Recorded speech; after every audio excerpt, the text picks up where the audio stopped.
Il est en direct avec nous. Bonjour. Merci beaucoup d'être en direct avec nous, Tanguy David.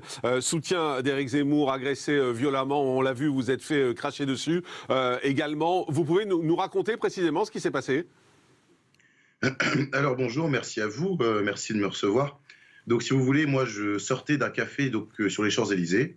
Je venais d'aller boire un verre, voilà, rien de plus banal tout simplement. Et c'est alors que si vous voulez, un groupe d'une quinzaine de personnes m'attendait en fait, devant ce café. Donc j'ai été alerté, le gérant qu'on m'attendait, etc. J'ai tout de suite compris que c'était pour moi. Il m'a fait patienter pendant une vingtaine de minutes dans l'arrière du café pour être sûr en espérant que ça se calme un peu en fait, que les gars allaient partir. Mais non, ils sont pas partis. Donc il m'a fait sortir par une porte dérobée qui était un peu plus bas sur la rue, sur l'avenue des Champs-Élysées. Et quand j'ai rejoint mon Uber en courant parce que j'avais assez peur, ils m'ont tout de suite identifié. Voilà, chez lui, chopez-le, ce fils de pute, etc.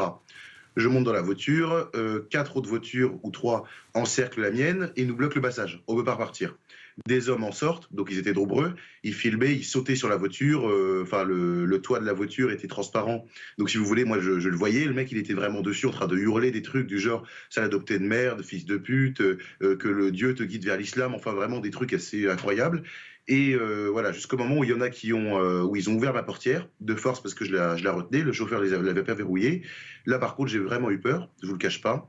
Et ils ont d'abord essayé de m'en sortir, puis ils m'ont mis des coups de poing, des coups de pied dans le visage, tout ce que vous voulez, des crachats, des insultes, jusqu'au moment où le chauffeur, je pense que c'est les cris des chauffeurs qui les ont arrêtés, et ils sont sortis. Et c'est là a été tournée la vidéo que l'on voit, tout simplement. Est-ce que vous avez compris ce qu'ils vous reprochaient vraiment, en fait? Bah écoutez, je pense que tout simplement c'est dû à mon engagement encore une fois auprès d'Éric Zemmour, puisqu'ils m'ont dit voilà pourquoi tu fais le blanc, voilà pourquoi tu es un bounty, voilà pourquoi tu fais ça. Mais aussi je pense que c'est mon patriotisme et mon amour de la France qui les gêne pas mal. Et voilà, le fait aussi peut-être que je sois civilisé, puisque visiblement ces gens ne l'étaient pas. Donc je pense que ça leur pose quelques problèmes. Et pour être clair, c'est le fait que vous soyez noir et que vous soyez engagé pour Éric Zemmour. Parce que pourquoi tu fais le blanc ou pourquoi tu fais le bounty, pardon, c'est exactement ce que ça veut dire. Un bounty, on rappelle, c'est noir à l'extérieur, blanc dedans, puisque c'est une sucrerie. Donc c'est ça en fait, on vous reproche ça, d'être noir à l'extérieur et blanc dedans. Oui, c'est un peu ça, voilà, tout à fait. Et le plus étonnant d'ailleurs est que ces personnes étaient noires et d'origine maghrébine. Donc une personne noire qui vient vous dire pourquoi t'es un nègre, etc.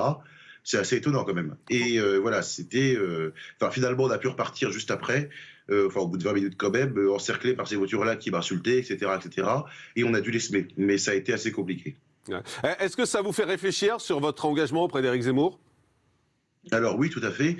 Ça me fait réfléchir et en est ressorti que je vais m'engager 2 fois plus. C'est-à-dire que voilà, mon engagement en reste totalement inchangé et c'est pas quelques sauvages qui vont changer la nature de mon engagement. Mon engagement est sincère, il vient du cœur. Il n'est pas question de l'arrêter parce que quelques sauvages veulent tenter de m'empêcher de parler. Au-delà des insultes intolérables, inqualifiables, des crachats et de tous les gestes violents qu'on a pu voir, est-ce que vous comprenez que des gens puissent être choqués de voir une personne noire s'engager auprès d'Éric Zemmour? Non, je ne le comprends pas. Je ne pense pas qu'on puisse être choqué à moins d'être malhonnête. Pourquoi? Puisque, si vous voulez, Éric Zemmour d'abord travaille avec tout le monde. Éric Zemmour ne regarde pas la couleur de peau des gens, il s'en fiche. Il vous regarde à votre compétence et à votre qualité de travail, etc. Il s'en fout de votre couleur de peau, de votre religion, ce que vous voulez. Éric Zemmour, c'est pas son truc, c'est pas un raciste, Éric Zemmour. Donc, si vous voulez, moi, je vois pas pourquoi on est choqué que je puisse être avec Éric Zemmour, qu'une personne de couleur puisse être avec lui, puisque c'est pas un sujet, si vous voulez. Moi, je me suis engagé avec lui parce que ça vient du cœur. Je me suis pas dit, je suis noir, peut-être que ça va en choquer certains, etc., etc. Il n'y a pas de raison d'être choqué à proprement parler.